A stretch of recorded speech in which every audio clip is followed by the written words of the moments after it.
চাচা, বাড়ি এত অগোছালো কেন চাচা? আমার হেনা কোথায়? তুমি হেনাকে ভুলে যাও বাবা। তোমার হেনা কোটিপতি এক গাঁজাখোরের সাথে পালিয়ে গেছে। না, না, আমি এটা বিশ্বাস করি না। আপনি মিথ্যা বলছেন। আমার হেনা এটা করতে পারে না। হেনা।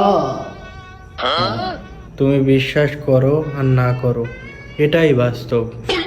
এটা আমি বিশ্বাস করি না। আমার হেনা এটা করতে পারে না।